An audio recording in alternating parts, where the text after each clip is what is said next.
नमस्कार दोस्तों, आदर्श technical classes दोस्तों में आपका हार्दिक स्वागत है। कैसे हो दोस्तों? आशा करता हूँ सभी ठीक होंगे। तो दोस्तों यहाँ पे बहुत ज़्यादा डिमांड थी कि सर हमारे बिहार वालों के लिए कुछ कीजिए, यानी कि जो बीएसपी एचसीएल जो भर्ती है उसके अंदर आप चैप्टर वाइज पर्सन लेके आइए। तो मेरे दोस्तों यहाँ आपके डिमांड के ऊपर यहाँ पे इलेक्ट्रीशियन जो थ्योरी है, इस इलेक्ट्रीशियन थ्योरी के आपके जैसे आईटीआई की दो पार्ट होते हैं, फर्स्ट ईयर सेकंड ईयर। उसमें सेकंड ईयर होता है और उस सेकंड ईयर के अंदर यहाँ पे अपन 20 चैप्टर जो आपके सिलेबस के अंदर है वो 20 चैप्टर यहाँ पे मेरे दोस्तों मैं लेकर आ रहा हूँ। और 20 चैप्टर 20 दिन 20 चैप्टर होंगे दोस्तों। तो यहाँ पे एक एक चैप्टर एक एक दिन में पूरा करेंगे।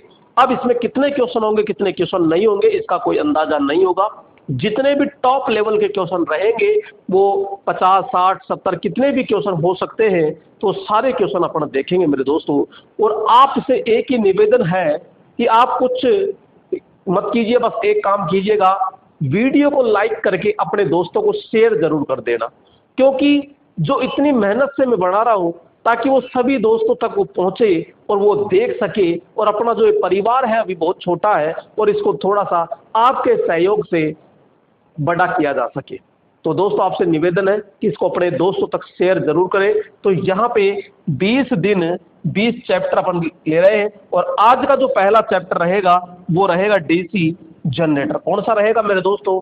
आज का जो चैप्टर रहेगा पूरा का पूरा डीसी जनरेटर के ऊपर रहेगा। तो यहाँ पे टॉप लेवल के 20 क्वेश्चन अपन कर रहे हैं। आइए तो यहाँ पे पूरे के पूरे क्वेश्चन देखते हैं और ये लीजिएगा आज का पहला प्रश्न। पहला प्रश्न क्या कह रहा है समझिएगा दोस्तों ध्यान से। तो यहाँ पे पहला प्रश्न है, किसी संट जनित्र के द्वारा पर्याप्त विद्युत वाहक बल पैदा करने के लिए संट फील्ड सर्किट का प्रतिरोध क्या होना चाहिए। दोस्तों यहाँ पे डीसी संट जनरेटर के बारे में पूछ रहा है कि डीसी संट जनरेटर के द्वारा पर्याप्त विद्युत वाहक बल पैदा करने के लिए संट फील्ड सर्किट का प्रतिरोध हमेशा होना चाहिए। क्या होना चाहिए? तो पहला ऑप्शन है क्रिटिकल प्रतिरोध से अधिक होना चाहिए, क्रिटिकल प्रतिरोध से कम होना चाहिए, अनंत प्रतिरोध होना चाहिए और उपरोक्त में से कोई नहीं। सबसे पहले मैं डीसी जनरेटर बनाता हूँ, ये तो पता चले कम से कम कि डीसी जनरेटर होता क्या है। तो आइए यहाँ पे मेरे दोस्तों ये होता है, सबसे पहले मैं बात करूंगा कि आर्मेचर।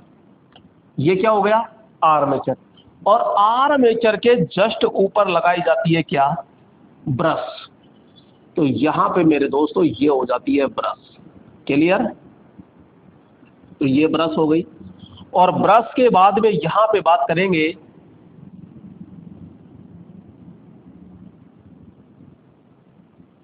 इधर लगाई जाती है यहाँ पे ये संट फील्ड वाइंडिंग होती है। ये संट फील्ड वाइंडिंग हमने लगा दी दोस्तों और यहाँ पे लगाया जाता है लोड। क्लियर? ये लोड हो गया। तो दोस्तों यहाँ पे जब ये पैदा करेगा तो हम कहेंगे भैया ये क्या पैदा करेगा? तो हम कहेंगे आर्मेचर धारा पैदा करेगा, यानी वोल्टेज भी रहेगा, ये जाएगा, ये कुछ इधर जाएगा तो इधर जाएगा, किस में जाएगा? लोड में जाएगा। तो हम कहेंगे ये लोड धारा होती है IL। इधर जाएगा तो इधर क्या होगा? तो हम कहेंगे ये किस में जाएगा? तो ये संट फील्ड है। तो कौन सी फील्ड है? तो हम कहेंगे ये संट फील्ड होती है। और संट फील्ड है तो इसमें जाएगा तो ISH रहेगा। क्लियर यहाँ तक? तो इसमें कोई दिक्कत नहीं आनी चाहिए। तो यहाँ अपन ये कह सकते हैं कि इसके अंदर जो धारा होगी, यहाँ पे जो धारा होगी IA जो धारा होती है वो ISH प्लस में क्या हो जाएगी? IL हो जाएगी। ये चीज आपको बहुत अच्छे से समझ में आ रही हो गई मेरे दोस्तों। ठीक है, यहाँ पे आपसे ये पूछ रहा है कि जो संट फील्ड है ना, ये जो संट फील्ड है इसका प्रतिरोध क्या होगा, इसका प्रतिरोध क्या होना चाहिए, ऐसे कह रहा है ये। तो बात करते हैं यहाँ पे कि इसका जो प्रतिरोध होगा, ये इसका प्रतिरोध होता है तो इसका प्रतिरोध हम कहते हैं अधिक होता है। क्या होगा? अधिक होगा। किससे होगा? तो हम कहेंगे आर्मेचर से अधिक होता है। भाई आर्मेचर से तो क्या होगा, अधिक होता है। तो यहां पे मैं बात करता हूं, लेकिन वो पूछ रहा है कि क्रिटिकल प्रतिरोध से होगा या नहीं होगा। अब ये एक शब्द है क्रिटिकल प्रतिरोध, कौन सा होगा, तो मैं कहूंगा क्रिटिकल, क्रिटिकल प्रतिरोध। ये लीजिए क्रिटिकल प्रतिरोध। तो दोस्तों ये क्रिटिकल प्रतिरोध होता क्या है, तो मैं कहूंगा ऐसा प्रतिरोध जिससे फील्ड वाइंडिंग में से विद्युत वाहक बल या धारा नहीं गुजर सकती। ऐसा प्रतिरोध जिसमें से धारा का प्रवाह नहीं होता है, क्रिटिकल प्रतिरोध क्या है, तो मैं कहूंगा वह प्रतिरोध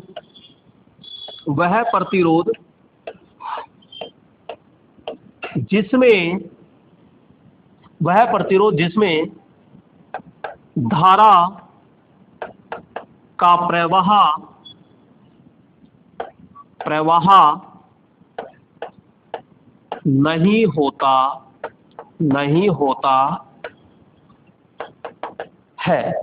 नहीं होता है। अब दोस्तों यहां पे अपन बात करते हैं, जब क्रिटिकल प्रतिरोध है तो वह प्रतिरोध जिसमें धारा का प्रवाह नहीं होता है, लेकिन हमको तो इसमें धारा का प्रवाह चाहिए, और धारा का प्रवाह चाहिए, तो इसका मतलब है कि ये प्रतिरोध जो होता है ये आपके क्रिटिकल प्रतिरोध से क्या होगा, कम।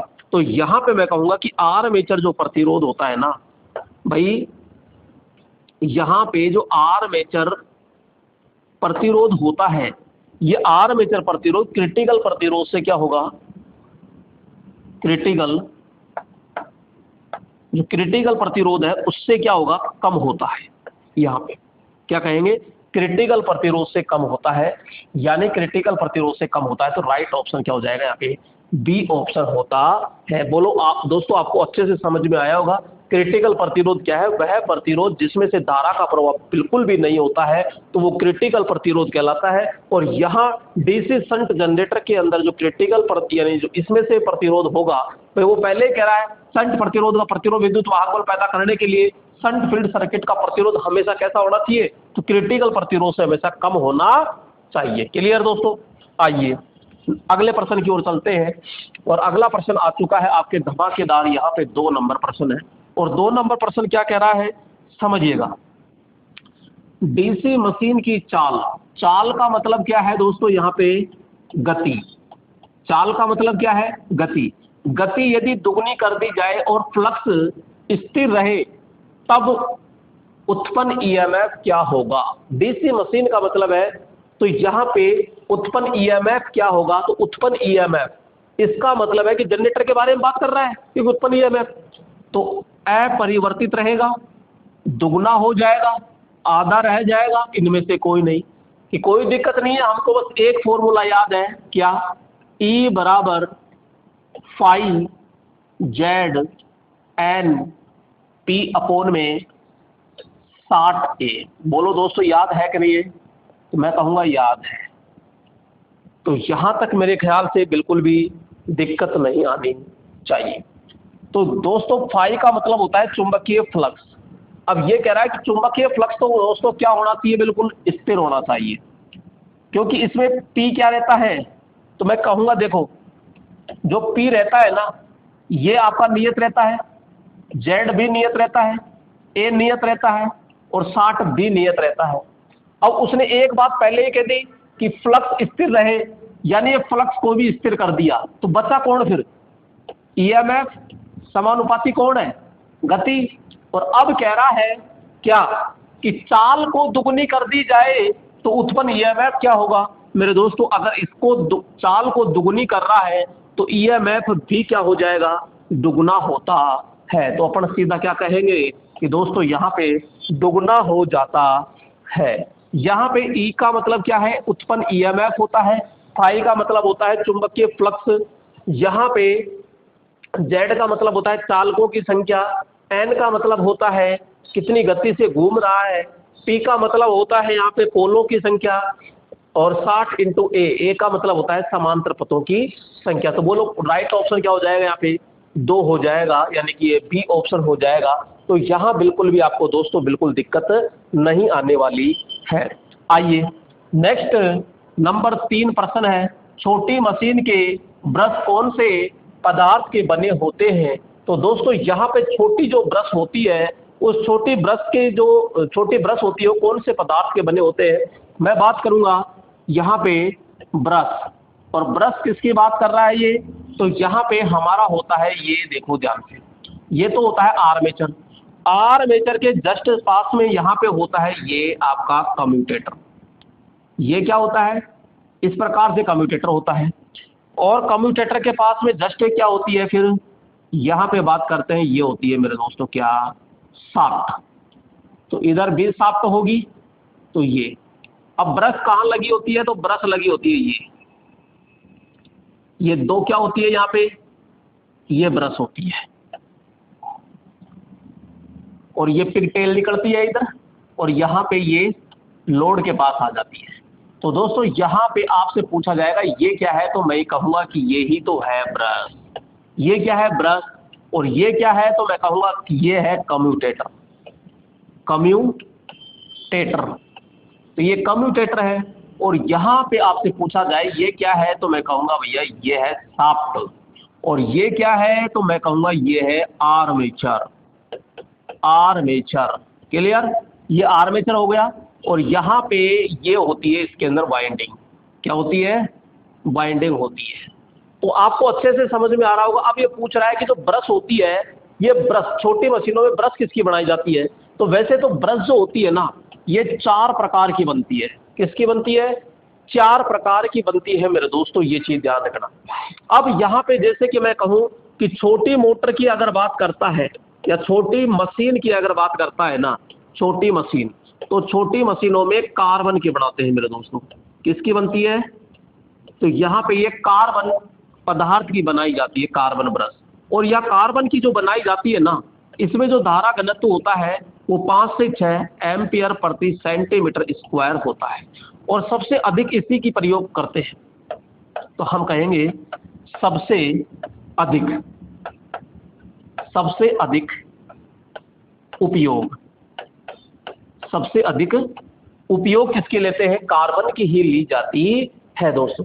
इसके अलावा जैसे कि अपन कहते हैं कि एक होती है यहाँ पे, दूसरी मैं जैसे बात करता हूं तो दूसरी होती है मेरे दोस्तों कि तांबा प्लस, तांबे के अंदर थोड़ा सा क्या मिला दिया जाता है, यानी कि तांबा ब्रश होती है एक, ठीक है, एक इलेक्ट्रो ग्रेफाइट होती है,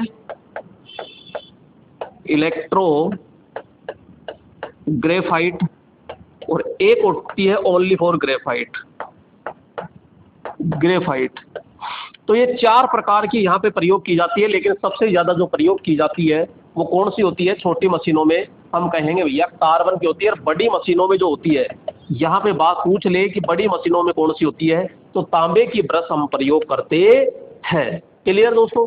यहाँ पे आपसे क्वेश्चन पूछा जाएगा कि जो ब्रश होती है इसका आकार कैसा होता है? तो मैं आकार की बात करूं, आकार की अगर बात करते हैं तो आयताकार होता है। कौन सा हो जाएगा? आयताकार। तो ये आयताकार हो जाएगा, यानी इस प्रकार से होता है, और ये हल्का सा नीचे की तरफ से अर्धचंद्राकार होता है, ताकि कम्यूटेटर पर सही से फिक्स बैठ सके। तो बोलो यहाँ पे आपका राइट पर्सन क्या हो जाएगा? ये बी ऑप्शन होता है। अच्छे से समझ में आ गया होगा दोस्तों आपको? ठीक है, अगले प्रश्न की ओर चलते हैं। और अगला प्रश्न आ चुका है आपकी स्क्रीन पर, और यहाँ पे लीजिएगा अगला प्रश्न दोस्तों, ये लीजिएगा, शाफ्ट किस प्रकार की होती है?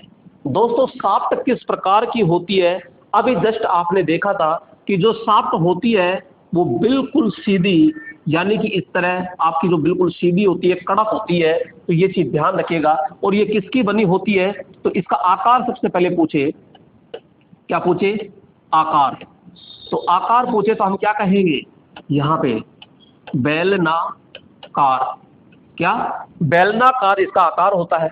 दूसरी चीज आपके पूछे कि धातु किसकी बनी होती है, तो भैया ये एनिल्ड स्टील की बनी होती है। एनिल्ड स्टील की ये बनी होती है। किसकी बनी होती है? तो मैं कहूंगा एनिल्ड स्टील की बनी होती है। और यहां पे मैं कहूंगा ये मजबूत होती है, मजबूत, सीधी व कड़क होती है। तो नरम होती है, खुरदरी होती है, ड्रिफ्ट यानी कड़ी या कड़क होती है। तो राइट ऑप्शन क्या हो जाएगा यहाँ पे, ये हो जाता है। अब दोस्तों इसी के ऊपर यहाँ पे आर्मेचर कोर लगाई जाती है, और आर्मेचर ये कोर होती है, और इसके पास में ये कम्यूटेटर होता है, जो कम्यूटेटर 20 शाफ्ट पे होता है, और इस पर 2 बेरिंग लगाए जाते हैं। क्या लगाए जाते हैं, यहाँ पे ये 2 बेरिंग आराम से ये स्थापित किए जाते हैं। क्लियर, कोई डाउट आपके मन में? नहीं। आइए नेक्स्ट प्रश्न पे चलते हैं। और अगला प्रश्न कौन सा है, 5 नंबर। यदि किसी डीसी शंट जनरेटर का अवशिष्ट चुंबकत्व समाप्त हो जाए तो उसे पुनः करने के लिए क्या किया जाता है? दोस्तों समझिएगा, बहुत अच्छा प्रश्न है। इसमें होता क्या है, जैसे कि ये स्टेटर होता है, और ये स्टेटर होता है, तो हम बात करते हैं कि जैसे कि ये हमारे फील्ड पोल है। क्लियर, ये क्या है, फील्ड पोल। और इन फील्ड पोल पर भाई साहब ये क्या लपेट दी, यहाँ पे वाइंडिंग। ये क्या लपेट दी, वाइंडिंग लपेट दी। और यहाँ पे मैंने कह दिया कि ये 2 पॉइंट इसके निकल गए।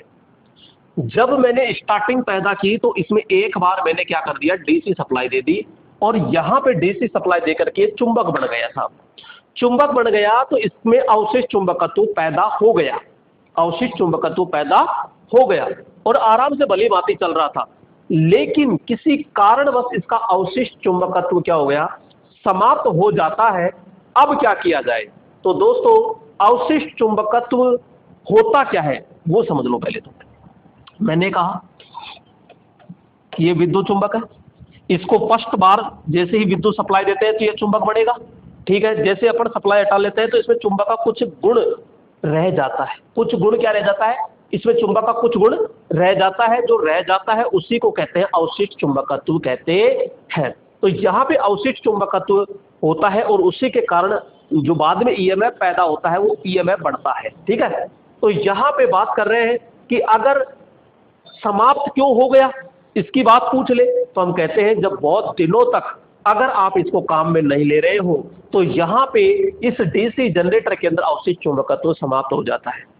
बहुत अधिक लोड दे देते हो तो भी समाप्त हो जाता है, उल्टी दिशा में घुमा देते हो तो भी समाप्त हो जाता है।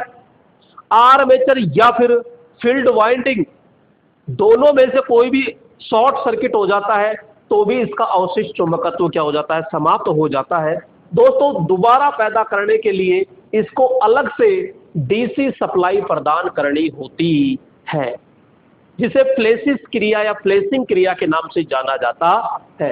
किसी कारणवश अगर डीसी जनरेटर के अंदर अवशिष्ट चुंबकत्व खत्म हो जाता है तो इसे दोबारा, तो अपन क्या कहेंगे, दोबारा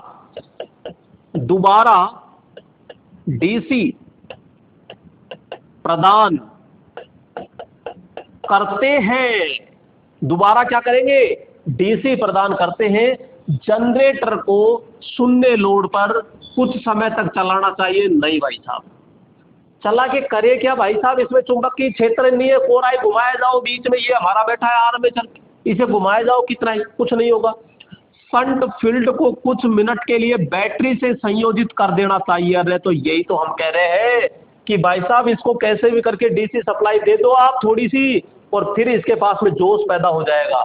डीसी जनरेटर को शून्य गुणन नहीं और शंट फील्ड को अर्थ जी नहीं, तो राइट ऑप्शन तो क्या हो जाएगा, बी ऑप्शन हो जाता है। बोलो समझ में आया कि नहीं आया? आया तो आगे चलिएगा। नेक्स्ट यहाँ पे दोस्तों अगला प्रश्न आता है, और अगला प्रश्न क्या है कि डीसी शंट जनरेटर की आर्मेचर करंट की गणना निम्न सूत्र से की जाती है।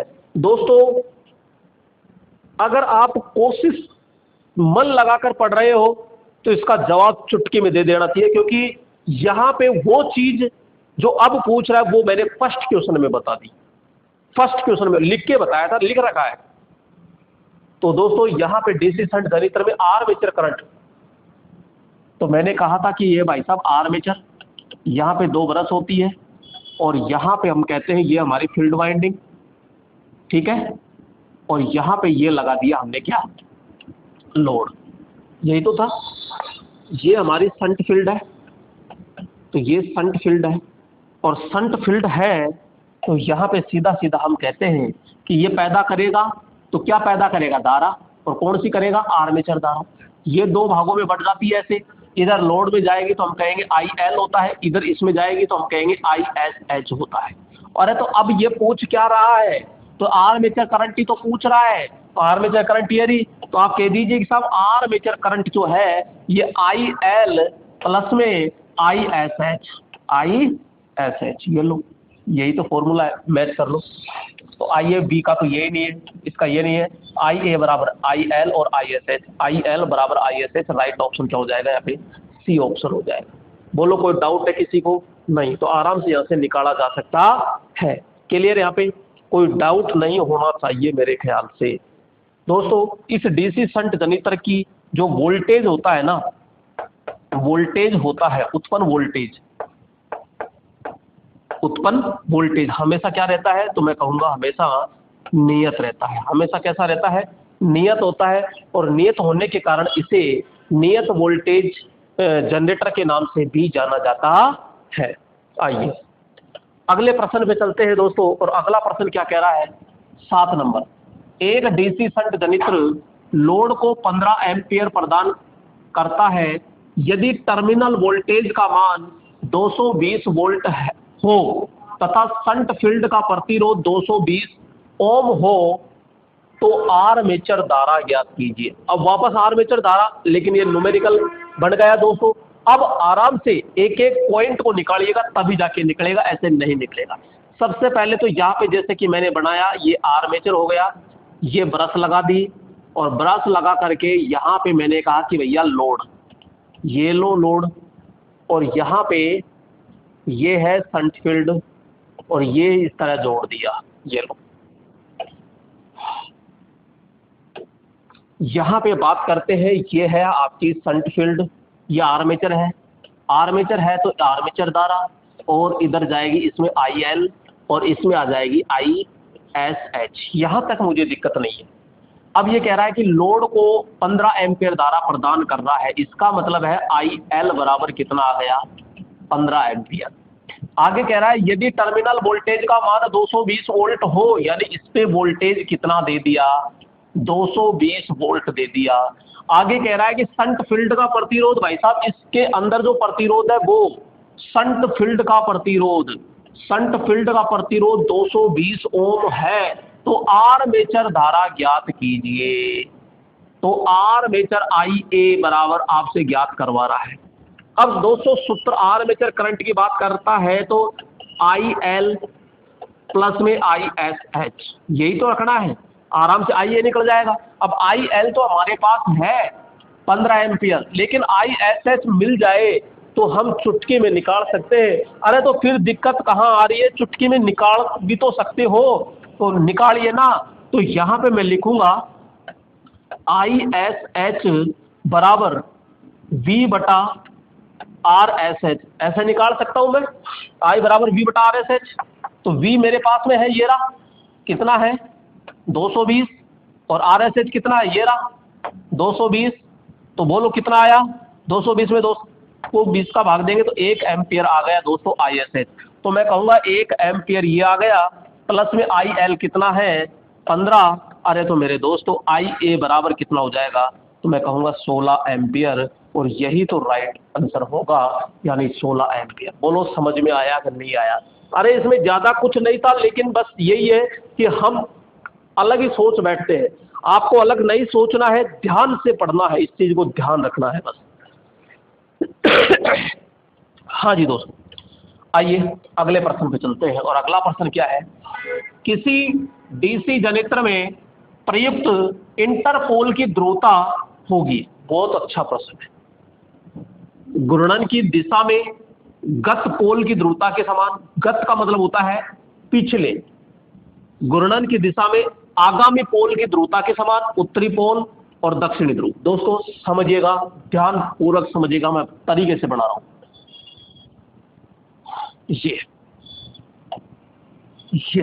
ये करके दिखाओ।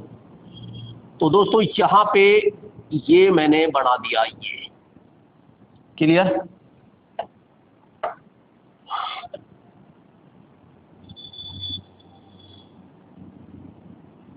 एक पोल,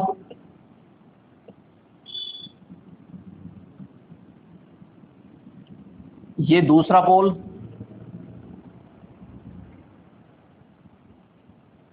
एक तीसरा पोल और ये चौथा पोल। तो मेरे ख्याल से तो बिल्कुल दिक्कत आपको नहीं आई होगी। इसी के अंदर ये तो हमारे मेन पोल हो गए यानी, और मेरे दोस्तों इसके अंदर ये पोल और बनाए जाते हैं, ये पोल और होते हैं दोस्तों, जो छोटे छोटे पोल होते हैं। क्या होते हैं? छोटे छोटे पोल होते हैं। ये लीजिए छोटे पोल और हो गए, ये लीजिएगा ये भी छोटा पोल हो गया।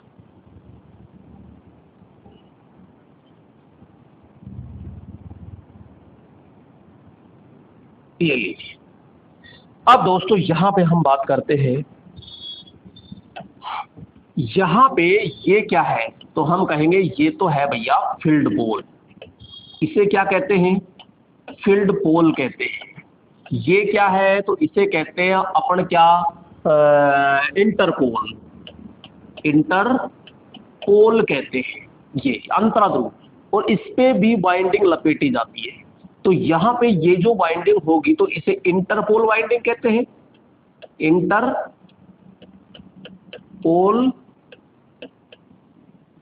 वाइंडिंग। क्लियर? जबकि वाइंडिंग तो यहां भी होती है, ये तो ये। क्लियर दोस्तों? अब दोस्तों ध्यान पूर्वक आपको समझना है, ये कह रहा है कि भाई ये इंटरपोल है, इसकी ध्रुवता ज्ञात कीजिए। ध्रुवता का मतलब ये है कि ये एन है या एस है, क्या रमाद है ये, इसका पता लगाओ। तो हम ये कहते हैं कि पहले हम ये कहते हैं कि जैसे मान लिया कि ये क्या है, एस है, ये एन है, ये एस है, ये एन है, ठीक है, और बीच में हमारा आर्मेचर है। अब इसका पता लगाना है हमें, तो ये एन है या एस है। तो मेरे दोस्तों जैसे मैं कह रहा हूं वैसे आपको चलना है। आर्मेचर के घूमने की दिशा में घूमना है आपको, इस दिशा में, आर्मेचर के घूमने की दिशा में आपको घूमना है। तो मैं ये कह रहा हूं कि इसके पास चलो, और इसके पास जाते ही हम ये कहेंगे कि भाई ये जो पोल है आर्मेचर के घूमने की दिशा में, आगे वाले को देखो कौन है, आगे वाले को देखना है, पिछले वाले को नहीं, आगे वाले को देखना है। और आगे वाला जो है एन, तो ये भी खुद भी क्या बनेगा, एन। ये गुरुजी बिल्कुल ही समझ में नहीं आया, कोई बात नहीं आया तो वापस देखो। मैं कह रहा हूं कि इसका पता लगाओ ये कौन है। मैं कहूंगा सबसे पहले तो इसके पास जाओ, ये कौन है? मैं कहूंगा ये एस है, एस है तो, या चलो इसके बारे में पता लगाओ ये कौन है, एस। तो मैं ये कहूंगा कि भैया ये है, तो आर्मेचर किधर घूम रहा है, कि ऐसे घड़ी की दिशा में घूम रहा है, तो तू आगे वाला चल, आगे वाला चल। तो ये कौन है, एन, तो इसका ये भी कौन होगा, एन। इसके पास जाते हैं कि भैया तू कौन है, कि आर्मेचर की दिशा में चल आगे, तो इसकी दिशा में ये कौन है, ये एस है, तो ये कौन हो जाएगा, एस।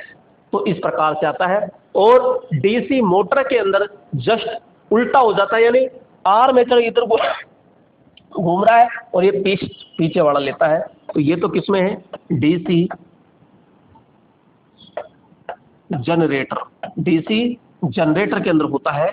और ध्यान रखिएगा यहां पे मैं बात कर लेता हूं, ये डीसी मोटर के अंदर, तो डीसी मोटर के अंदर क्या होता है कि ये आर्मेचर है और इस दिशा में जैसे घूमता है ये, तो इस दिशा में अगर ये घूम रहा है, तो जैसे मैंने कहा कि ये एन है, एस है, एन है, एस है, तो ये जो होता है ना, ये इस दिशा में घूम रहा है, तो ये पीछे वाला, तो पीछे विपरीत दिशा का लिया जाता है, तो ये एन होगा। ये है तो ये पीछे वाला का लिया जाता है, तो ये एस होगा। ये पीछे वाला लिया जाता है, तो ये कौन होगा, एन होता है। तो ये किस में चलता है, डीसी मोटर में।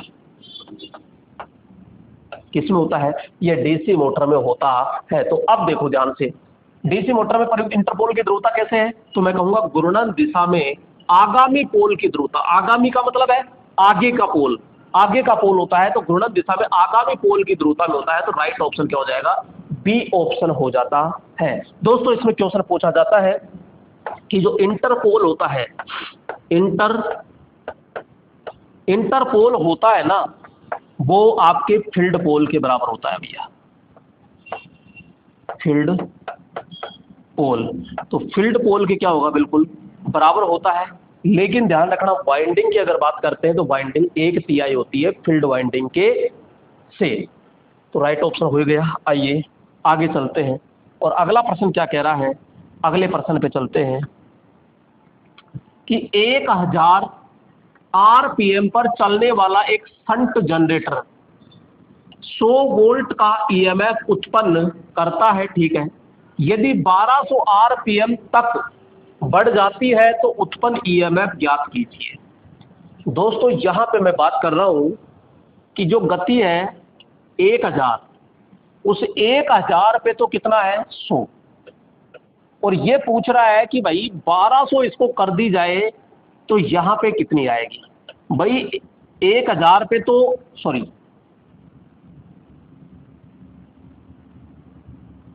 1000 पे तो कितना है 100 वोल्ट है, तो 1200 पे कितना होगा ये पूछ रहा है। तो आपको ज्यादा दिक्कत नहीं लेनी, आपको ऐसे भी लिख सकते हो कि N1 बटा N2 बराबर E1 E2। तो इसमें ये जमा दीजिए, जमा रखा है ऐसे, तो 1000 बटा 1200 बराबर 100 बटा E2। तो यहाँ पे काटा पीटी तो करनी है अपन को, तो 2 जीरो से 2 जीरो और 1 जीरो से 1 जीरो गई, और यहाँ पे क्या है 10 और इधर 12 है, तो इनटू कर दीजिए, यानी कि E2 बराबर अपन क्या कहेंगे 120 वोल्ट आंसर होता है, 120 वोल्ट आंसर होता है। इसमें मेरे ख्याल से ज़्यादा दिक्कत आपको नहीं लेनी चाहिए।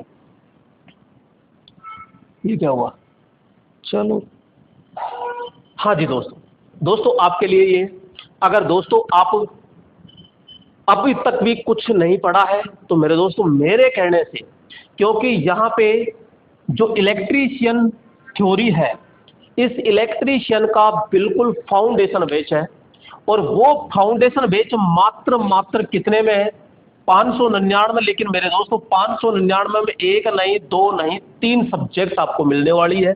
और 3 सब्जेक्ट कौन कौन सी मिलेगी, तो मैं बात करूंगा यहाँ पे कि आपको ये इलेक्ट्रीशियन थ्योरी तो मिलेगी ही मिलेगी, इसके अलावा आपको क्या मिलेगी, तो मैं बात करूंगा ड्राइंग, पूरी कंप्लीट ड्राइंग मिलेगी, और आपको साइंस मिलेगी दोस्तों। यहाँ पे बेसिक साइंस, तो 3 सब्जेक्ट आपको मात्र 599 रुपए मिलेगी। तो आज अभी आप एप्लीकेशन डाउनलोड कर लीजिए प्ले स्टोर पे जाकर के, आदर्श टेक्निकल क्लासेज।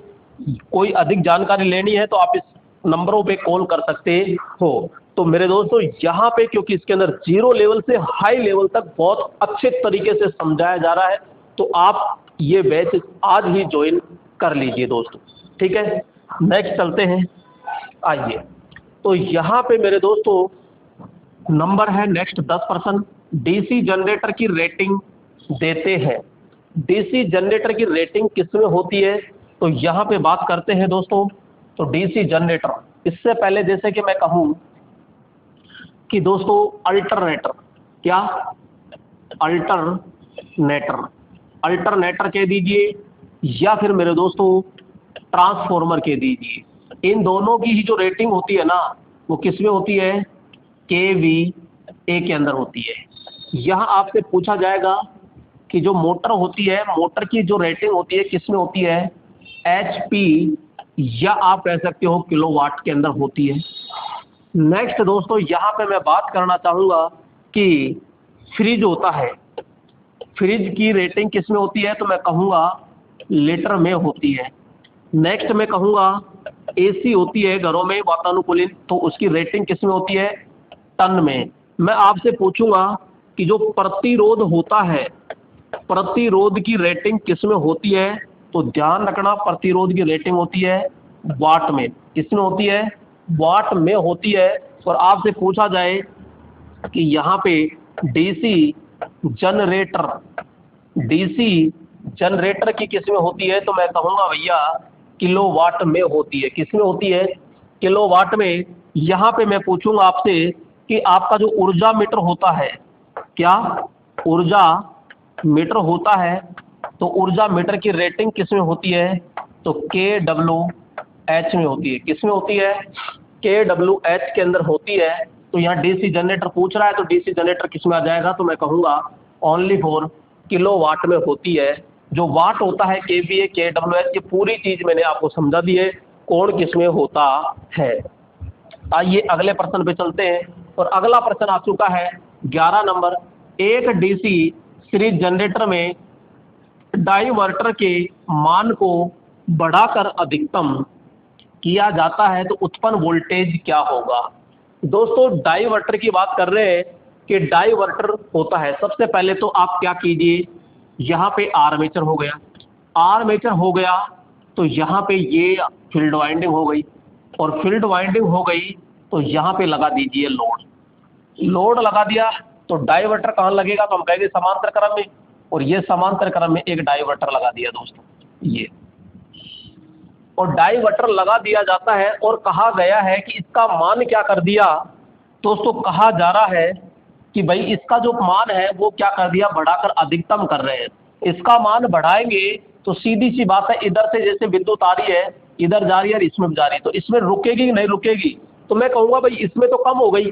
भाई इसमें अगर प्रतिरोध का मान, मैं कह रहा हूँ कि प्रतिरोध का मान क्या किया आपने? बढ़ा दिया, तो इसके अंदर जो आने वाली धारा है, इसमें जो धारा आएगी वो तो बिल्कुल कम हो जाएगी, और धारा का मान इसमें शंट फील्ड में, सीरीज फील्ड में क्या हो जाएगा? बढ़ जाएगा।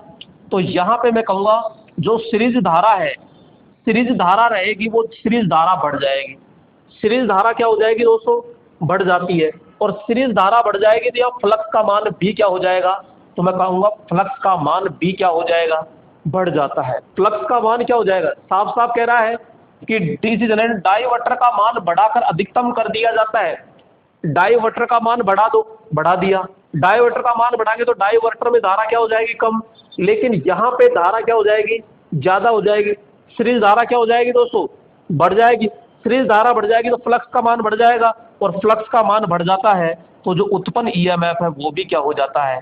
अधिकतम हो जाता है। तो मैं कहूँगा मेरे दोस्तों क्या हो जाएगा? अधिकतम हो जाता है। बोलो किसी को कोई डाउट है क्या? जी नहीं। तो यहाँ पे सीधा सीधा मैंने पूरी भाषा में समझा दिया, पूरा तरीके से समझा दिया आपको। ठीक है, अगले प्रश्न पे चलते हैं, और अगला प्रश्न लीजिएगा। और यहाँ पर अगला प्रश्न आता है 12 नंबर। जनरेटर के आर्मेचर कोर लेमिनेशन की मोटाई खालिस्तान होती है। दोस्तों यहाँ पे मैं बात करता हूँ कि ये जो आर्मेचर आपको दिखाई देता है, तो ये पूरा एक पत्ती का नहीं होता, सॉरी एक का नहीं होता है, ये अनेक पत्तियों से बना होता है। तो ये एक जो होती है ये होती है आर्मेचर कोर, और ये जो आर्मेचर कोर होती है ना, ये आपके लेमिनेटेड की जाती है। क्या की जाती है? तो मैं कहूँगा लेमिनेटेड, लेमिनेटेड की जाती है। और लेमिनेटेड के दो, लेमिनेशन के दो, क्यों की जाती है? तो मैं कहूँगा एडी धारा को कम करने के लिए, एडी करंट हानि कम करने के लिए हम लेमिनेटेड की जाती है। यहाँ पे जो प्रत्येक पत्ती होती है तो इसकी जो मोटाई आपसे पूछा जाता है, मोटाई कितनी होती है? तो मैं कहूँगा 0.35 mm से लेकर के 0.50 mm होता है। यहाँ पे 0.35 से लेकर के 0.50 mm होता है। क्लियर?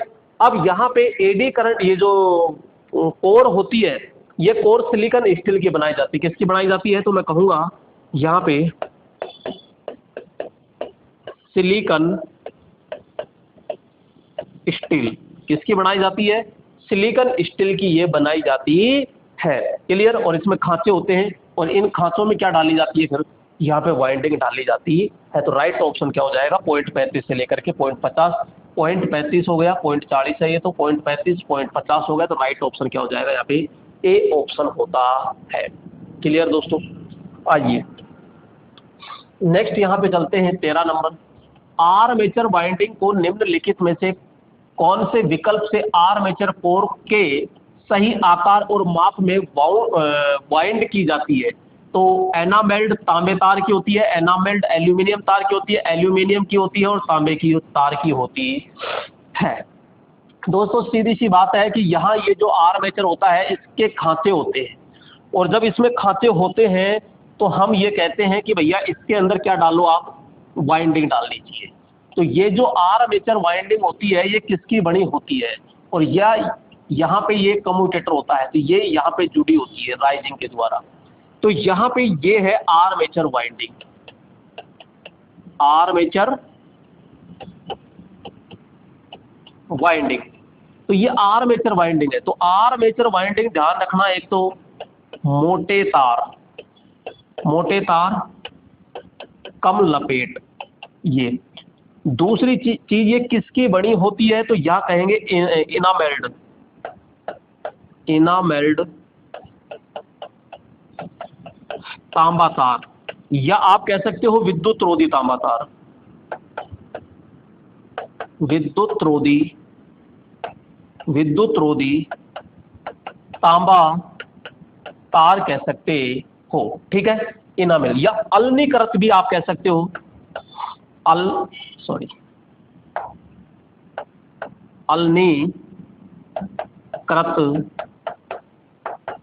तांबा तार। ये लो, कोई सा भी एक शब्द बोल दीजिए यहाँ पे।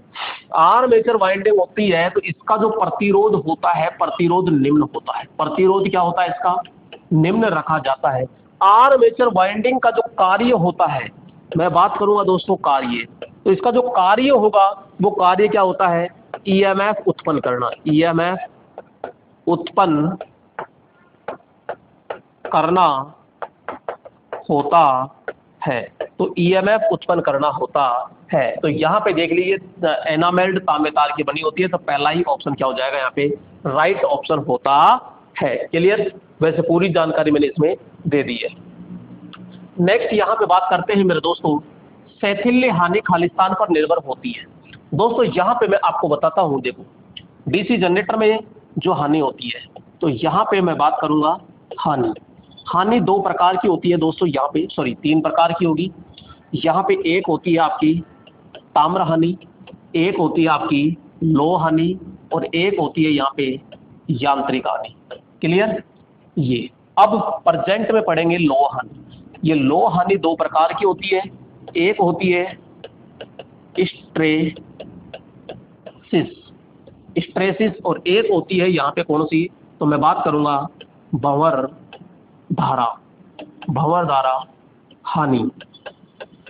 धारा हानि। स्ट्रेसिस जो हानि होती है ये क्या होती है, तो इसमें जो लोहा कोर होती है ना, ये लोहा कोर बार बार चुंबकित और विचुंबकित होती है, इस कारण अनावश्यक हानि नष्ट होती है, उसे स्ट्रेसिस कहते हैं। और भंवर धारा क्या है कि जो लोहा कोर होती है तो उसमें उत्पन्न ऊष्मा के कारण विद्युत खर्च हो जाती है, तो यहाँ पे भंवर धारा हानि होती है। दोस्तों यहाँ पे मैं बात करूंगा स्ट्रेसिस जो हानि होती है, इसका अगर सूत्र की बात की जाए तो यहाँ पे स्ट्रेसिस जो हानि है इसको निवारण की बात करें, कम करना, तो इसमें सिलिकॉन मिलाया जाता है, यानी सिलिकॉन मिलाकर। तो मैं कहूंगा कि 3 से 5% सिलिकॉन मिलाकर कम करते हैं। क्लियर, और यहाँ पे इसमें क्या करते हैं कि जो आपकी कोर होती है उस कोर को पटलित किया जाता है, तो इसमें कोर को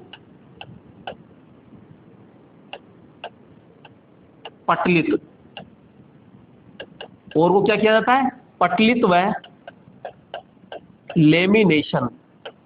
और लेमिनेशन कितना किया जाता है, 0.35 से 0.50 mm करके इसको कम किया जाता है। नेक्स्ट दोस्तों यहाँ पे बात करेंगे, इसका जो फॉर्मूला होता है WH बराबर नीटा बी मैक्सिमम का स्क्वायर होता है 1.6 BF यहाँ पे। तो ये सूत्र ध्यान से याद रखें। एक होता है इसमें WH बराबर के बी मैक्सिमम का स्क्वायर, V का स्क्वायर, F का स्क्वायर और T का स्क्वायर। तो इस प्रकार से मेरे दोस्तों ये चलता है इसमें। ठीक है, तो इस प्रकार से आप आसानी से ज्ञात कर सकते हो। तो स्ट्रेसिस जो यानी शैथिल्य हानि होती है, शैथिल्य हानि जो होती है, इस शैथिल्य हानि को क्या क्या नाम दे सकते हो, शैथिल्य हानि को हम कह सकते हैं कि भैया स्ट्रेसिस नाम तो होता ही होता है।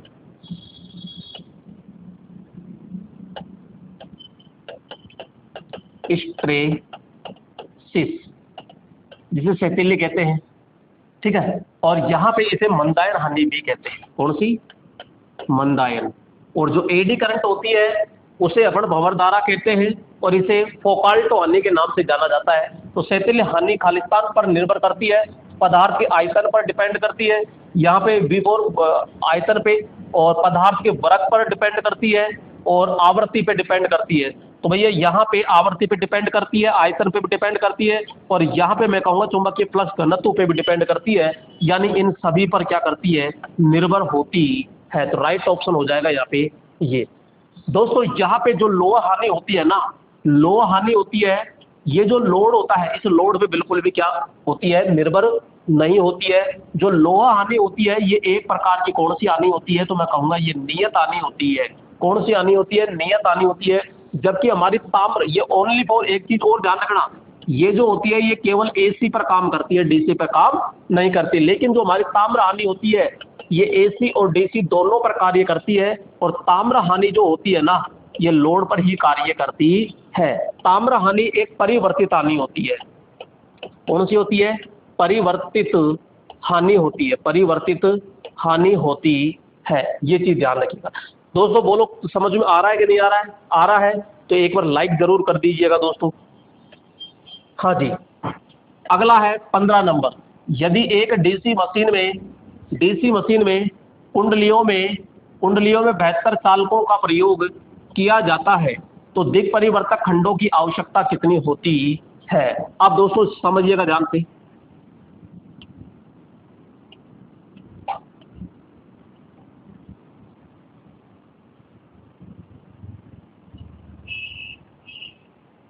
यहां पे ये है आपके पास में क्या?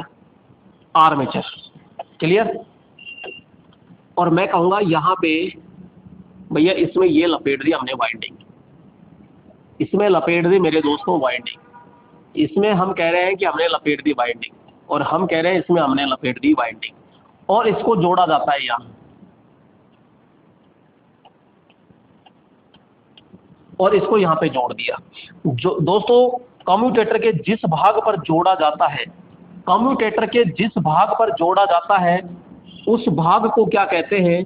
तो ध्यान रखना, उसे कहते हैं राइजर। क्या कहते हैं? राइजर यानी कलंगी कहते हैं। क्या कहते हैं? यहां पे कलंगी कहते हैं। ये क्या है? तो मैं कहूंगा इसे कहते हैं हम कम्यूटेटर। क्या कहते हैं? कम्यूटेटर कहते हैं। और इसमें एक जो पत्ती होती है ना, एक पत्ती, उसे हम कहते हैं खंड। खंड, या फिर अपन कहते हैं इसको क्या? सेगमेंट्स। क्या कहते हैं? सेगमेंट्स। तो यहाँ पे इसे सेगमेंट्स कहते हैं दोस्तों। यहाँ पे ये होता है क्या? और इसे हम कहते हैं बियरिंग। क्या कहते हैं? बियरिंग कहते हैं। अब यहाँ पे क्वेश्चन ये पूछ रहा है कि यहाँ पे अगर कुंडलियों की संख्या कितनी है? कुंडलियों की संख्या है 72। तो आप ये बता दीजिए कि खंडों की संख्या कितनी होती है? तो मेरे दोस्तों ध्यान रखना, यहाँ पे क्वाइल संख्या और यहाँ पे मैं कहूंगा कम्यूटेटर खंड कह दीजिए, चाहे सेगमेंट्स कह दीजिए। और यहाँ पे जो होते हैं ना वो बिल्कुल आपस में क्या होते हैं? बराबर होते हैं, ये चीज। तो क्वाइल संख्या बराबर कम्यूटेटर जो खंड होते हैं आपस में बराबर होते हैं। अगर इनकी संख्या मेरे दोस्तों 72 है तो कम्यूटेटर की संख्या भी क्या होगी? 72 होती है। तो राइट ऑप्शन तो क्या हो जाएगा यहाँ पे? सी ऑप्शन होता है। तो बहुत अच्छे से आपको समझ में आ गया होगा।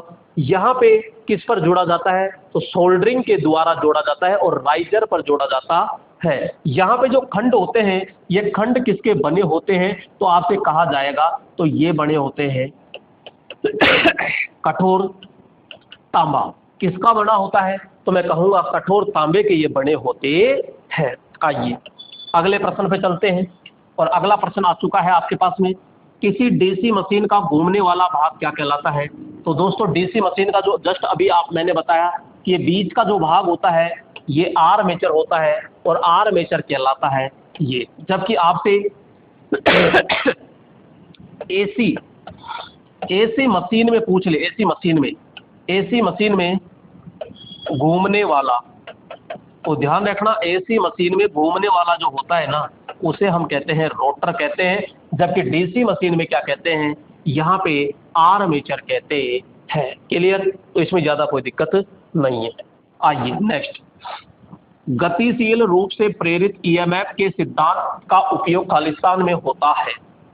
दोस्तों गतिशील रूप से प्रेरित ईएमएफ कोई भी चीज है, जैसे कि अपन यहाँ पे कह रहे हैं कि दोस्तों ये एन है और एस है, तो यहाँ पे ये बल रेखाएं यूज होती है और इसमें आर्मेचर घूम करके ईएमएफ पैदा कर रहा है, ईएमएफ पैदा कर रहा है, तो ये कौन सा हुआ, तो हम कहेंगे गतिशील। ये गतिशील ईएमएफ पैदा होता है, तो ये बोलो घूम करके पैदा कर रहा है, तो ये जनरेटर में तो होगा, तो राइट ऑप्शन क्या हो जाएगा इसमें, जनरेटर। इसमें मेरे दोस्तों इसमें कोई पार्ट्स घूमता है क्या, नहीं घूमता, तो इसमें जो ईएमएफ पैदा होता है ना वो स्थिर ईएमएफ होता है, ईएमएफ, तो कौन सा हो जाएगा, स्थिर ईएमएफ होता है, जबकि इसमें इन दोनों में भी स्थिर ईएमएफ होता है। क्लियर? मेरे ख्याल से आपको समझ में आ गया होगा, तो राइट ऑप्शन जनरेटर होगा दोस्तों।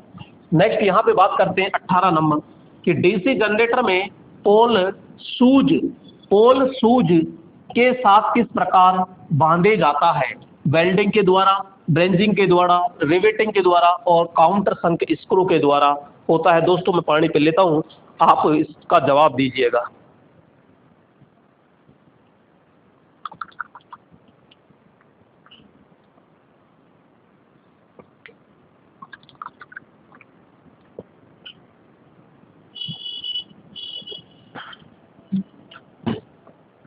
हाँ जी, क्या आया दोस्तों, ये कह रहा है, देखो ध्यान से,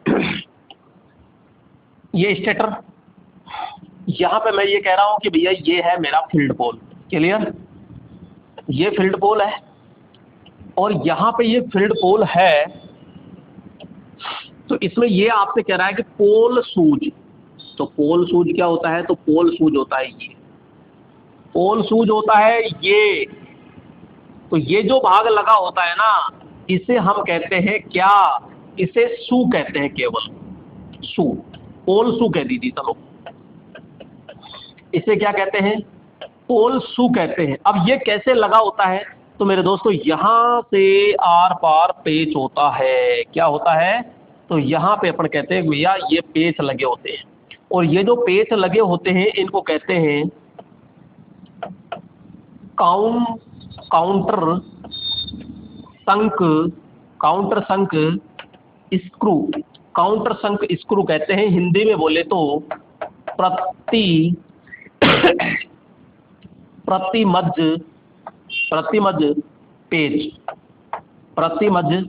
पेच होता है।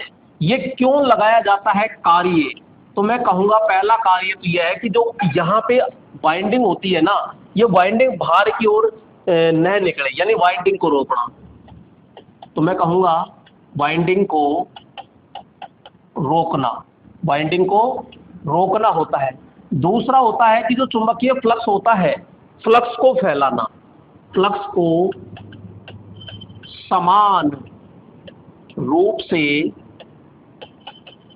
फैलाना, समान रूप से क्या करना, फैलाना होता है। क्लियर यहाँ पे? तो ये इस प्रकार से, ये आगे से क्या होता है, ये चौड़ा भी होता है दोस्तों, तो ये कितना चौड़ा होता है, तो अपन कहते हैं ये दुगना चौड़ा होता है। क्या होता है, दुगना चौड़ा होता है, किसकी तुलना में, फील्ड पोल की तुलना में। तो राइट ऑप्शन तो क्या हो जाएगा यहाँ पे, डी ऑप्शन हो जाएगा, काउंटर संक स्क्रू होता है, काउंटर संक स्क्रू होता है। दोस्तों आइए नेक्स्ट प्रश्न की ओर चलते हैं।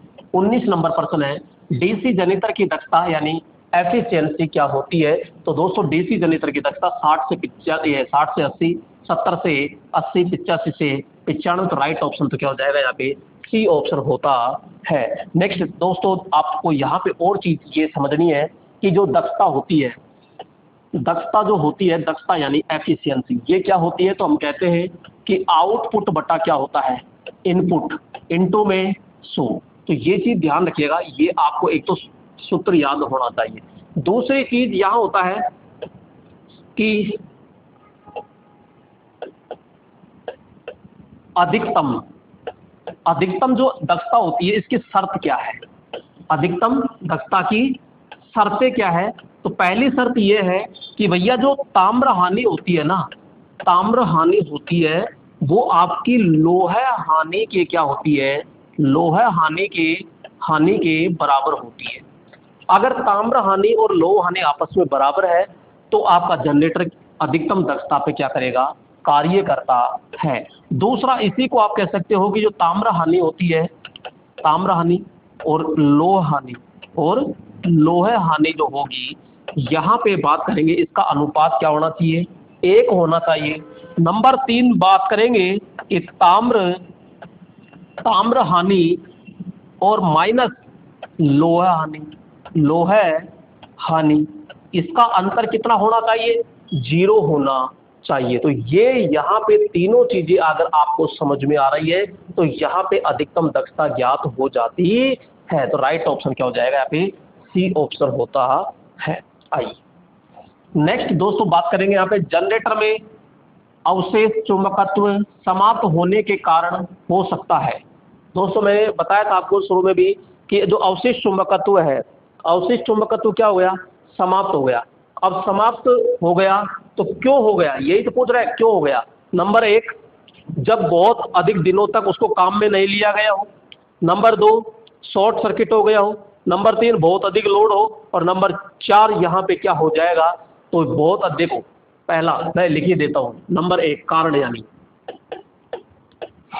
नंबर 1 विपरीत दिशा, विपरीत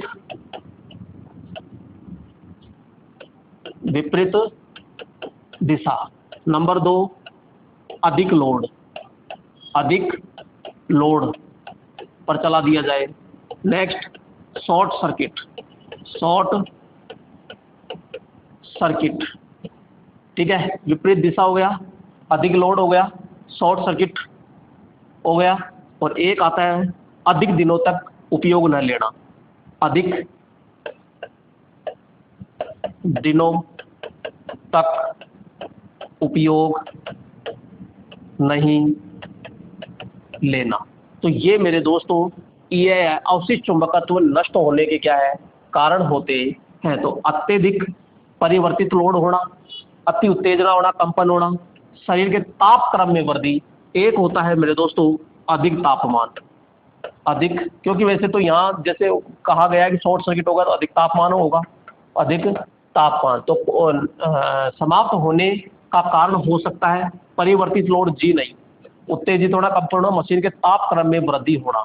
तो दोस्तों देखो अत्यधिक परिवर्तित लोड, ये राइट होगा यहाँ पे, क्योंकि अत्यधिक लोड हो जाएगा, ताप क्रम में भी क्या हो जाएगी, वृद्धि हो जाएगी। बिना लोड ताप क्रम में वृद्धि कैसे होगी, तो राइट ऑप्शन तो क्या हो जाएगा, अत्यधिक परिवर्तित लोड।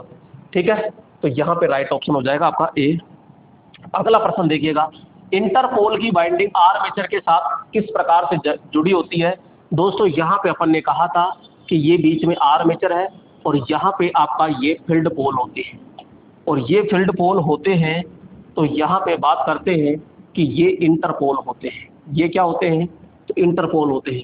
और इंटरपोल होते हैं तो यहाँ वाइंडिंग कैसे जुड़ी होगी, तो हम कहते हैं कि भैया इसकी जो वाइंडिंग होती है ना, इसकी जो वाइंडिंग होती है इस प्रकार से यूँ, तो इसकी वाइंडिंग इस प्रकार से 2 तार होगी यूँ, और ये 2 तार होगी तो आर्मेचर के साथ में ब्रश के साथ जुड़ी होती है। तो एक तो यूँ जोड़ दिया, एक यूँ जोड़ दिया, तो हम कहेंगे कि आर्मेचर के श्रेणी क्रम में, यानी कि आर्मेचर के श्रेणी में लेकिन विपरीत दिशा में यूँ, तो कहेंगे आर्मेचर के श्रेणी में लेकिन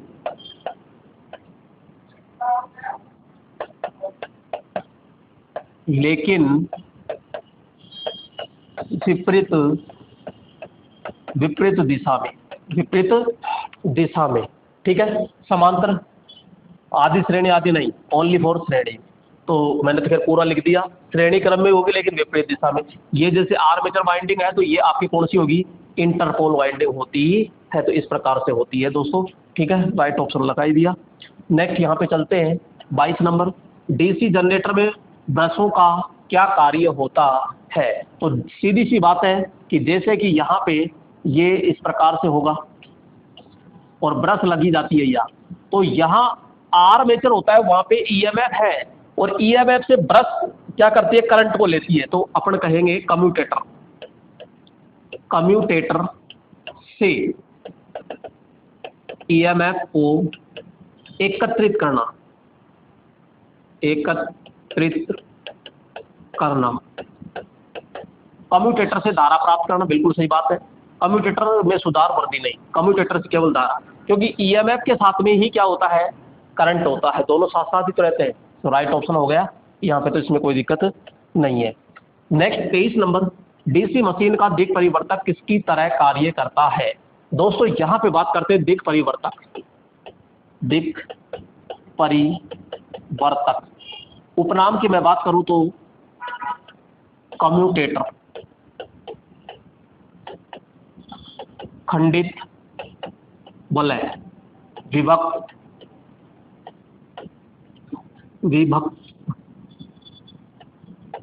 विभक्त वलय, स्प्लिट रिंग, तो ये अनेक सारे इसके क्या है, नाम होते हैं। इसका कार्य आपसे पूछा जाए और कार्य क्या है तो ध्यान से समझना। डीसी मशीन में तो AC2 क्या करता है, ये डीसी करता है, पहला कार्य, और दूसरा कार्य क्या करता है, DC2 AC करता है। लेकिन दोनों में से ये अगर पहले प्राथमिकता दी जाए तो हम पहले प्राथमिकता जनरेटर को देते हैं, ठीक है। अगर यहाँ पे जो डीसी होती है, ये डीसी भी कैसी होती है तो ध्यान रखना, यहाँ पे पल्सेटिंग, कौन सी डीसी होती है, तो पल्सेटिंग डीसी होती है। और पल्सेटिंग डीसी किसके कारण होती है, तो यहाँ कहेंगे कि पूर्ण तरंग जो रेक्टिफायर होती है, फुल वेव तरंग, तो यहाँ पे फुल वेव रेक्टिफायर के समान ये कार्य करता है, ठीक है। दिक् परिवर्तक व कम्यूटेटर कार्य की बात कर रहा है तो AC2 DC और DC2 AC।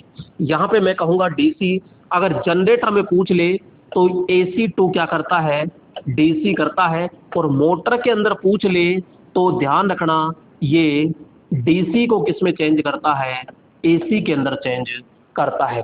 भैया ये DC जनरेटर में पूछ ले तो आपको जवाब देना है AC को DC में बदलता है, और मोटर में पूछ ले तो ये DC को AC में, और ध्यान रखना जो DC होती है वो DC कैसी होती है तो हम कहेंगे पल्सेटिंग DC होती है, और किसके समान होती है तो हम कहेंगे यहाँ पे फुल वेव रेक्टिफायर के समान होता है, तो पूर्ण तरंग रेक्टिफायर की तरह कार्य करता है। आइए नेक्स्ट प्रश्न है कि एक 250 वोल्टेज DC शंट जनित्र में 195 एम्पियर भार धारा देता है, तो आर्मेचर एवं शंट फील्ड प्रतिरोध इतना और इतना है, तो आर्मेचर पैदा होने वाले विद्युत वाहक बल का मान खालिस्तान होता है। बहुत अच्छा प्रश्न है। कौन सा जनरेटर है, शंट जनरेटर। सबसे पहले आप डायग्राम बनाइएगा, क्योंकि बिना डायग्राम हल मत किया करो, क्योंकि गलत होने के चांसेस रह जाते हैं। तो ये आपने जैसे बनाया, क्लियर। और यहाँ पे हम बात करते हैं कि ये गई हमारी आर्मेचर धारा, इधर गई हमारी IL धारा, इधर गई कौन सी, शंट धारा, ठीक है, ये दिक्कत नहीं है, और ये शंट फील्ड हो गई।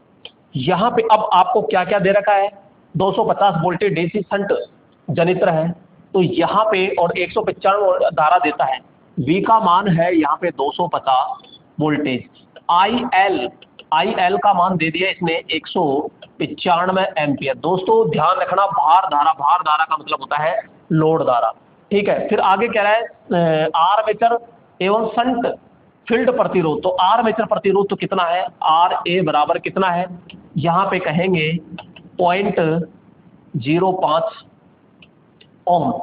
यहाँ पे ये शंट प्रतिरोध कितना है, 50 ओम है, क्लियर। और अब आपसे पूछ रहा है कि विद्युत वाहक बल ज्ञात कीजिए, EMF ज्ञात कीजिए, विद्युत वाहक बल ज्ञात कीजिए। दोस्तों इसका फॉर्मूला क्या होता है, फॉर्मूला होता है ये पैदा करेगा, जी हाँ पैदा करेगा, ये पैदा करेगा, पहुंचाएगा यहाँ, क्या बराबर होते हैं, जी नहीं, इसमें और जोड़ना पड़ेगा, क्या जोड़ना पड़ेगा, जो ड्रॉप हो गया, तो IARA, बस ये जोड़ना है।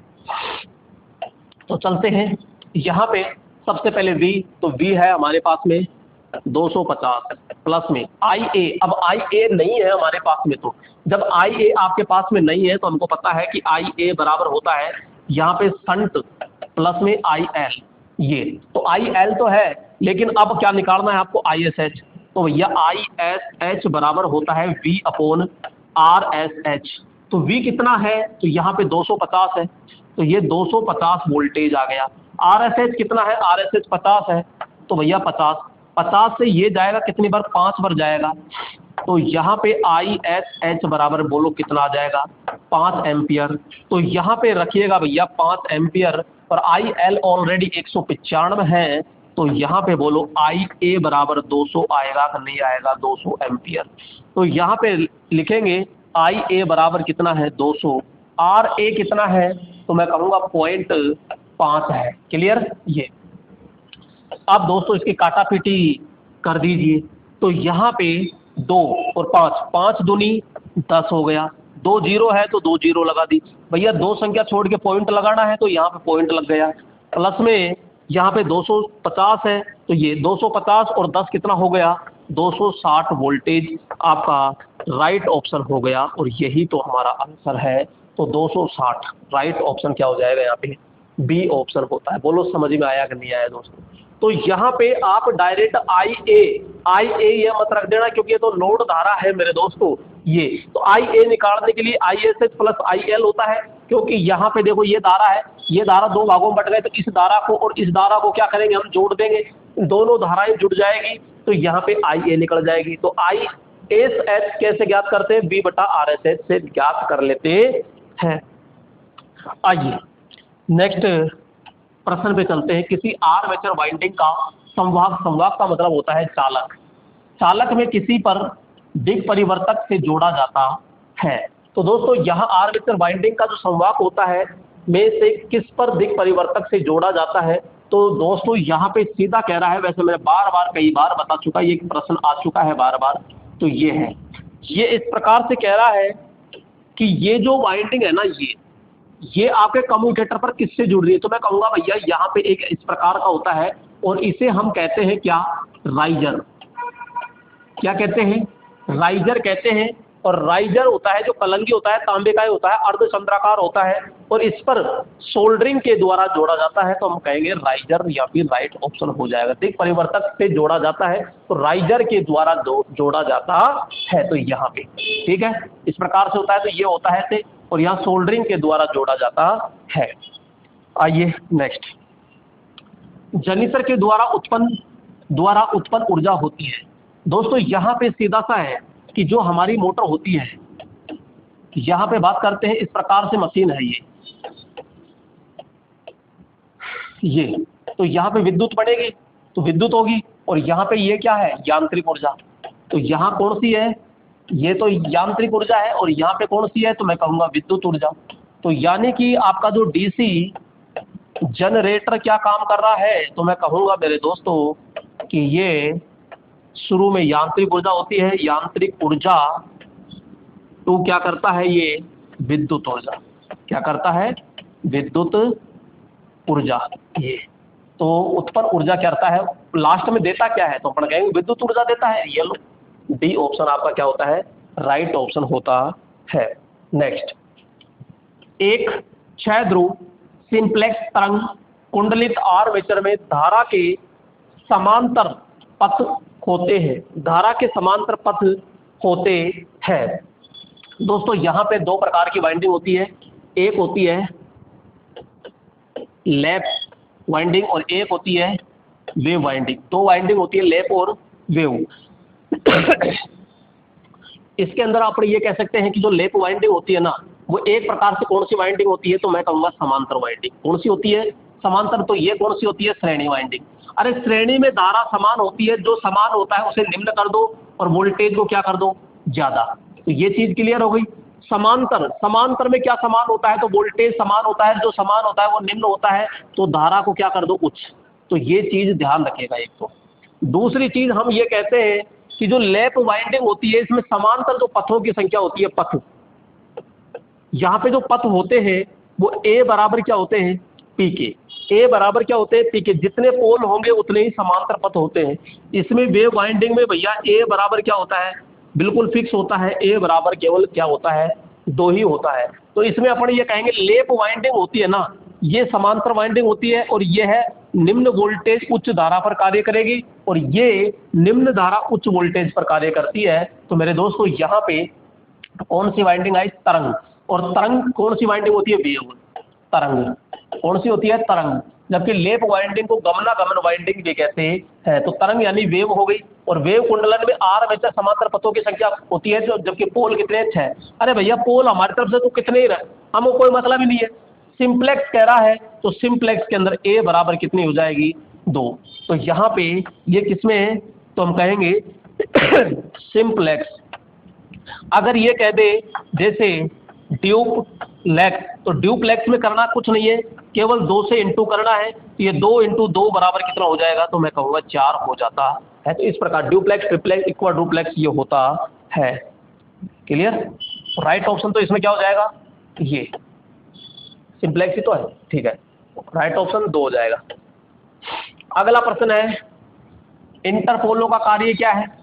तो दोस्तों इंटरपोल जो होते हैं, यहाँ पे इंटरपोल कहाँ होते हैं? तो हम कह रहे हैं बार बार कि जो मैन फील्ड पोल होते हैं इसके बीच में जो लगाए जाते हैं छोटे छोटे, ये आपके इंटरपोल होते हैं। और इंटरपोल का कार्य क्या होता है? इंटरपोल का कार्य होगा क्या?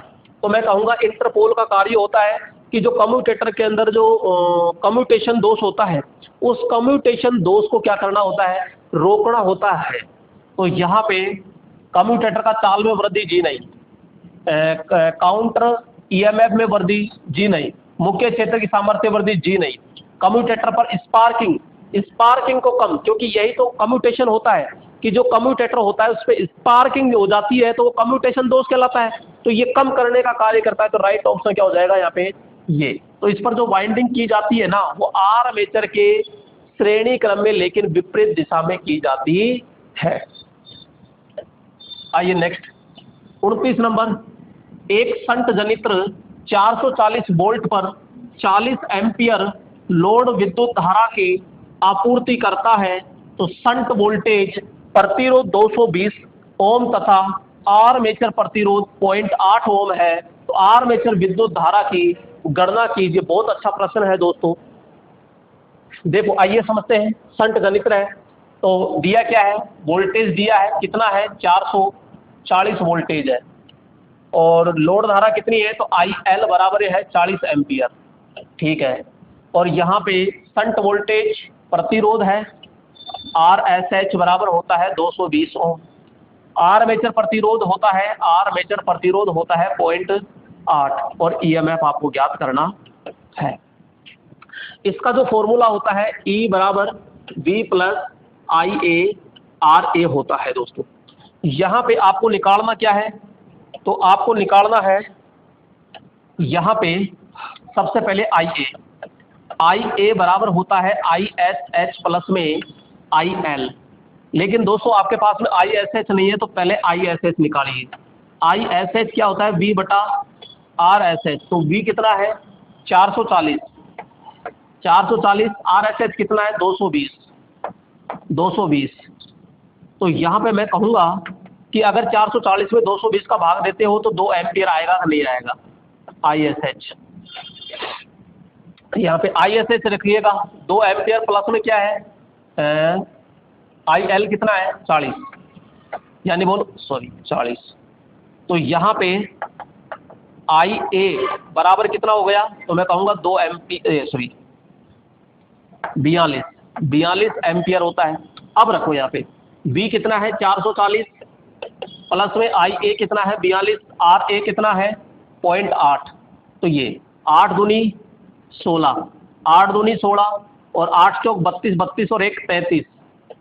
तो एक संख्या छोड़ के पॉइंट लग जाएगा प्लस। तो 440 में 30 470 हो गया। 473 पॉइंट, तो 473.6 वोल्टेज होगा। अरे एक मिनट, क्या पूछ रहा है ये? मैंने तो वोल्टेज ही निकाल दिया, जबकि तो पूछ रहा है ये तो आर्मेचर धारा तो 42 एम्पियर निकल गई। ये लो, मैं यहाँ तक निकाल दिया। अगर ये पूछ भी ले तो ये है, कोई बात नहीं। नेक्स्ट यहाँ पे अगला प्रश्न आता है कि डीसी जनरेटर किस सिद्धांत पर कार्य करता है? तो दोस्तों डीसी जनरेटर माइकल फैराडे के चुंबकीय प्रेरण सिद्धांत पर कार्य करता है।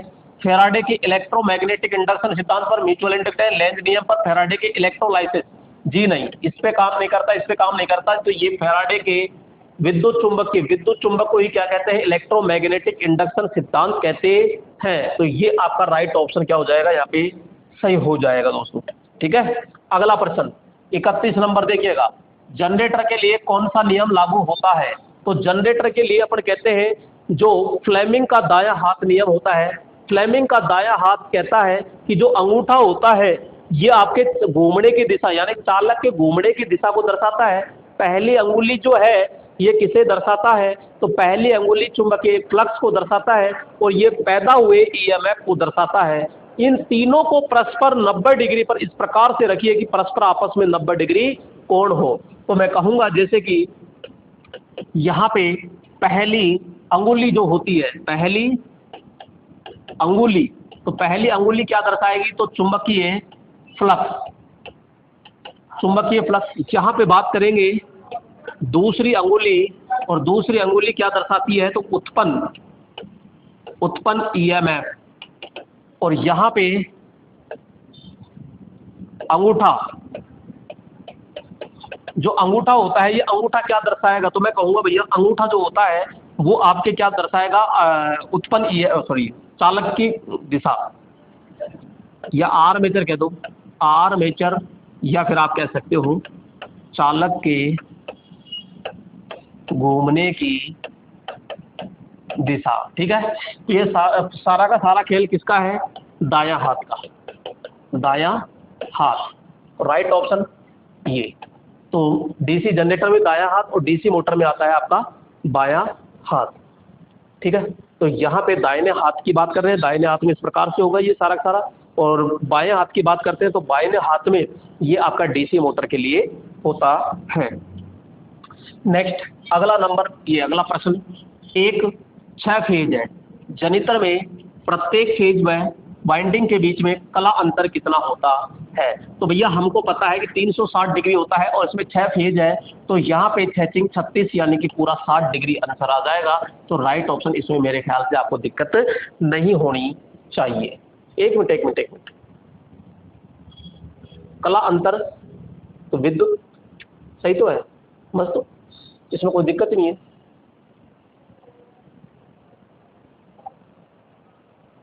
प्रत्येक फेज है वाइंडिंग के बीच में कला अंतर है, तो विद्युत डिग्री में अंतर ज्ञात कीजिए। विद्युत में अंतर पूछ रहा है तो अंतर तो ये आ जाएगा, और विद्युत कोण ज्ञात करवाता है तो ध्यान रखना यहाँ पे विद्युत कोण अलग होता है। तो विद्युत कोण होता है 180 इंटू क्या कर दीजिए 6, 0 8 48 4 6 6 और 4 कितना होगा 10। तो यहाँ पे 1080 आता है। फिर विद्युत कोण पूछे तो, लेकिन वो क्या पूछ रहा है? अंतर पूछ रहा है। अंतर पूछ रहा है तो अंतर तो ये आ जाएगा, ध्यान रखना ये चीज का अंतर, तो ये अंतर है, और ये विद्युत कोण होता है जो 180 से क्या कर दो इंटू। 4 पोल मशीन के लिए एक ड्यूप्लेक्स और लैप वाइंडिंग के समांतर पथों की संख्या ज्ञात कीजिए।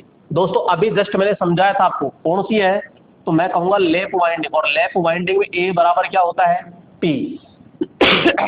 कौन सा है? ड्यूप्लेक्स। ड्यूप्लेक्स का मतलब होता है 2, पी का मतलब कितना है? 4। तो सीधा सीधा कितना आ जाएगा? तो ए बराबर 8 आंसर। ये लो, यहाँ पे सिंप्लेक्स होता है तो 1 रख दो, ड्यूप्लेक्स होता है तो 2 रख दो, ट्रिप्लेक्स होता है तो 3 रख दीजिए, और एक्वाड्रूप्लेक्स होता है तो 4 रख दीजिए। तो इस प्रकार से आसानी से अपन ज्ञात कर सकते हैं दोस्तों। 34 नंबर देखिएगा, जनरेटर जो रोटर को डीसी आपूर्ति करता है उसे क्या कहते हैं? दोस्तों रोटर को डीसी की आपूर्ति करता है, जो जनरेटर रोटर को डीसी की आपूर्ति करता है उसे क्या कहते हैं? उसे हम कहते हैं एक्साइटर। क्या कहते हैं? एक्साइटर। एक्साइटर यानी कि उत्तेजक। उत्तेजक, तो ये उत्तेजक होता है और ये एक्साइटर होता है। तो एक डीसी शंट जनरेटर होता है, डीसी शंट जनरेटर होता है। तो ये 110 वोल्टेज से लेकर के 250 वोल्टेज उत्पन्न करता है। ठीक है, तो ये उत्सर्जक कह दीजिए आप, यहाँ पे उत्तेजक को ही क्या कहते हैं? उत्सर्जक यानी एक्साइटर होता है। आइए नेक्स्ट अगला प्रश्न आता है 35। अगर एक डीसी जनरेटर के ब्रश होल्डर को रोकर से विद्युत रोधी नहीं किया जाए तो क्या होगा। क्वेश्चन ये कह रहा है कि ये ब्रश है और यहाँ पे ये ब्रश होल्डर है और यहाँ पे ये कह रहा है कि ब्रश होल्डर को रोकर प्लेट से, ये रोकर प्लेट है, रोकर प्लेट हमारी अचालक होती है। ये कह रहा है कि अचालक ना हो, चालक ही हो, तो भैया सीधा पूरा का पूरा करंट चारों तरफ फैल जाएगा, तो फील्ड में खुला परिपथ हो जाएगा, यंत्र को कम लोड हो जाएगा, लेमिनेशन मजबूत विद्युत रोधिता होता है और यंत्र में कम्यूटेटर पर भारी स्पार्किंग होगी तो हम कहेंगे कम्यूटेटर पर बहुत ज्यादा स्पार्किंग होगी, क्योंकि सारा का सारा क्या हो जाएगा, शॉर्ट सर्किट होगा। नेक्स्ट यहाँ पे कहते हैं कम्यूटेटर खंड किसके बने होते हैं, तो ये तो बार बार आ गया दोस्तों। तो कम्यूटेटर खंड कह दीजिए और खंड को ही अपन क्या कहते हैं, सेगमेंट कहते हैं, सेगमेंट। और सेगमेंट जो होते हैं किसका बना होता है, तो अपन कहेंगे कठोर कृषित, कठोर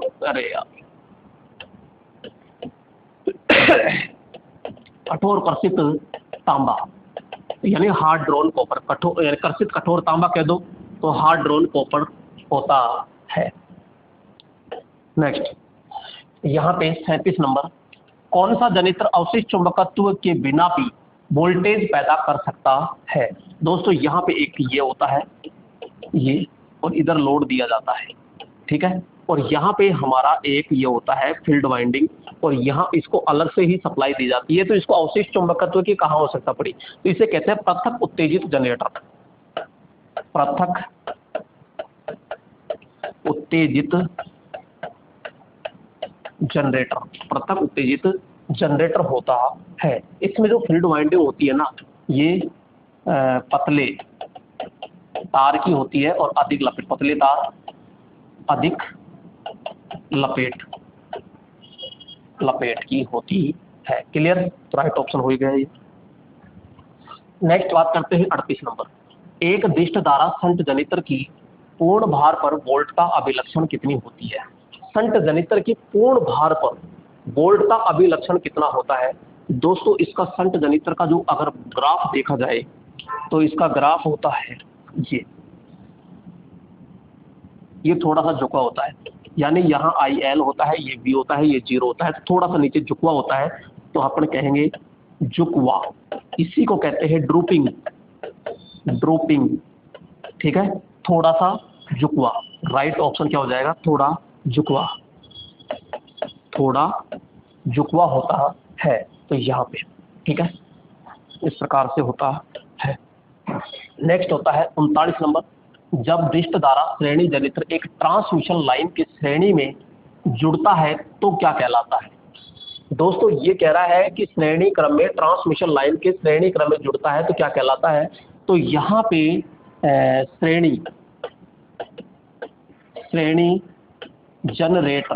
श्रेणी जनरेटर का उपयोग जो होता है डीसी पारेषण में पावर फैक्टर को सुधारने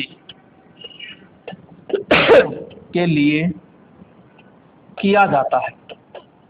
और यहाँ पे जो आपका डीसी श्रेणी जनित्र होता है ना, ये किसके रूप में काम करेगा, तो बूस्टर के रूप में काम करेगा, वर्धक यानी